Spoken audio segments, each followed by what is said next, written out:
જે પ્રોબ્લેમ હતા ને તે બધા લખેલા છે ને એની સામે બધા રિઝલ્ટ મળ્યા મને. એટલે મને હતું સુગર, 2021 થી સુગર આવ્યું હતું સર. પણ ડોક્ટરે મને વેઇટ લોસ કરવા કીધું હતું. વેઇટ લોસ મારું થઈ ગયું 9 કિલો, લગભગ આઈડિયલ વેઇટ ની નજીક છું. અને 60 પર અત્યારે અટકી ગયું છે. આમ ખસતું બી નથી, આમ બી ને અને આમ બી. એની સામે મને સુગર હતું તો સુગર મારું નોર્મલ થઈ ગયું અત્યારે. નોર્મલ અડધી ગોળી લઉં છું બપોરે હજુ. પછી મને ફેટી લીવર હતું, એ બી પ્રોબ્લેમ સોલ્વ થઈ ગયો. મને યુરિક એસિડ હતું, એ બી નોર્મલ થઈ ગયું. ત્યાર પછી મને સુગર ના કોલેસ્ટ્રોલ હતું મારું 356, એ બી નોર્મલ થઈ ગયું. ત્યાર પછી સુગર ના લીધે જે બધા ન્યુરોના ચેલેન્જીસ આવે ને, કે પગમાં ખાલી ચડવી, પગને બળતરા થવા, અને પગે બધા સોજા હતા. પછી આ બધા જોઈન્ટ મને સવારે ઉઠું ને એટલે મને દુખતા હતા. પછી મને ઘૂંટણનો દુખાવો હતો, એડીનો દુખાવો હતો. આ બધા પ્રોબ્લેમ મને સોલ્વ થઈ ગયા અહીંયા આવ્યા પછી. મને 9 મહિના થયા અહીંયા આવ્યા ને, કોમ્યુનિટીમાં જોઈન્ટ થયા ને. અને પછી બીજા કઈ નાના નાના પ્રોબ્લેમો તો મને સોલ્વ થયા ને, તો મેં ગણ્યા જ નથી. મને પથરીનો દુખાવો રહેતો એ તો ક્યાં ગાયબ થઈ ગયા મને ખબર. કોઈ રિઝલ્ટ શેર કરે ને ત્યારે મને ખબર પડે કે આ મને હતું એમ. બોનસમાં મળ્યા મને સ્કીન બી મને બધી સારી થઈ ગઈ. આમ મારું એક્સેપ્ટ રનિંગ ચાલે છે, પૂરું થવાનું આવતા મહિને.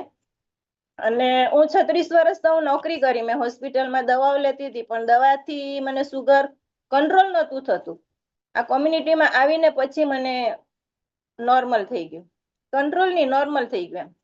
વાવ, સુપર, ગ્રેટ. સો સમજો વનિતાબેન, તમને કોમ્યુનિટી 9 મહિના કનેક્ટ થયા. 9 મહિનામાં તમને આટલું જબરજસ્ત રિઝલ્ટ આવ્યું હે ને? તો એ પેલા આટલા ચેલેન્જીસ હતા, એ પેલા ક્યારેય એવું ધાર્યું હતું તમે કે મને આટલું બધું રિઝલ્ટ આવશે? ના, 2 મહિના તો મેં મિસ કરી દીધા હતા મયંક સર, કે હું નહોતી ગઈ. મને ઇન્વિટેશન મળ્યા પછી. નહીં તો અત્યારે એનાથી વધારે સારું હોત એમ. પણ જાગ્યાતાથી સવાર જેવું કે મને અત્યારે સારું છે, અને હું આ ઉંમરે બી હેપી અને હેલ્ધી લાઈફ જીવી શકું છું. એનર્જી બી એટલી રહી છે. અને હું સપ્લિમેન્ટમાં લઉં છું મલ્ટીવિટામિન, લાઈફલાઈન, કેલ્શિયમ, અને અત્યારે સેલ્યુલોઝ ચાલુ કરી છે મેં. વચ્ચે ઓક્યુલર ડિફેન્સ બી લીધી, એનાથી બી આંખના રિઝલ્ટ બી સારું છે મારું. જે ગાડી ચલાવતી હતી ને હમે પ્રકાશ આવતો હતો ને, એ મને અત્યારે ઓછો થઈ ગયો છે રાતે ગાડી ચલાવી હતી. સુગરમાં તમને શું રિઝલ્ટ જોવા મળ્યું? સુગર તો નોર્મલ થઈ ગયું સર મારું. HbA1c 6 ની અંદર છે, 5.8, અને ફાસ્ટિંગ મારું 88, 80 ની આજુબાજુ આવે છે. અત્યારે મેં મહિના પહેલા કરાયું 77 આવેલું, અને PP2BS મારું 127 આવેલું. Right, very good, fantastic. તો સમજો પેલા કેટલા ટાઈમથી તમને મેડિસિન ચાલતી હતી? અરે સર, હું તો હોસ્પિટલમાં નોકરી કરતી હતી, એટલે મને કઈ બી થાય એટલે અમે દવા જ લઈ લેતા હતા. રાઈટ. તો પેલા ક્યારે એવું વિચાર્યું હતું કે દવા વગરનું પણ જીવન છે?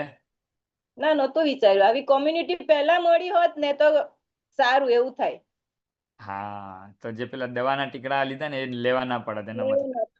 હા, અત્યારે મારી કોઈ ગોળી નહીં, ખાલી અડધી સુગર ની લઉં છું હજુ. એ મારું કેટરેક્ટ નું એક ઓપરેશન બાકી છે, એટલે ચાલુ રાખીશ. ઓકે.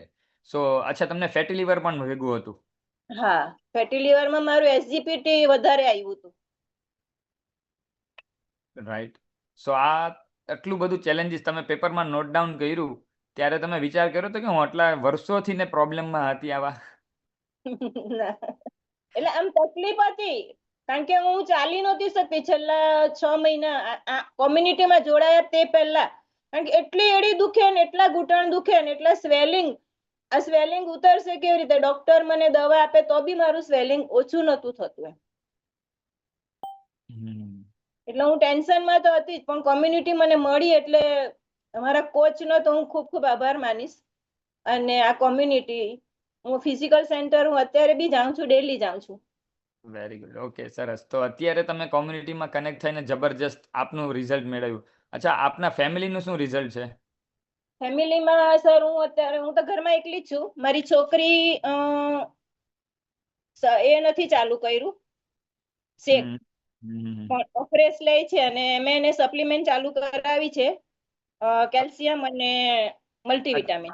જો હું એમ કહું આટલું જબરજસ્ત રિઝલ્ટ આવ્યું, રાઈટ, હવે એની સાથે પેલા લાગે છે કે પેલા કરતા અત્યારે જીવનમાં કેટલો સુધારો થઈ ગયો? બહુ જ સર. અચ્છા, હું એમ કહું, હવે આ વસ્તુ મેન્ટેન રહેશે કે? રહેશે, કારણ કે આ હું કાયમ માટે લઈશ, જીવું ત્યાં સુધી આ લઈશ એમ. બટ હું તમને એક વસ્તુ સમજાવું, પેલાની રૂટીન લાઈફસ્ટાઈલ હતી એ વધારે તમને રૂટીન લાઈફસ્ટાઈલ પસંદ હતી કે અત્યારે જે તમે જીવનમાં બદલાવ કર્યો એ રૂટીન લાઈફસ્ટાઈલમાં એન્જોય થાય છે, એની સાથે સાથે હેલ્ધી રહેવા મળે છે, એમાં મજા આવે? હમણાં જે જીવું છું ને એ જીવન જીવી રહી છું, અત્યારે નવું જીવન મળ્યું ને એટલે જીવી રહી છું. વાવ, પહેલા જીવન કાપતા હતા, હવે જીવન જીવી રહ્યા છે એવું એમ. Amazing, yes, exactly. હું એ જ કહેવા માંગતો હતો, હવે જે તમે લાઈફસ્ટાઈલને ઇમ્પ્રૂવ કરી છે ને એ તમે લાઈફટાઈમ રાખી શકશો, રાઈટ? કોઈ બીજી મારા મોટા બેનને બી ચાલુ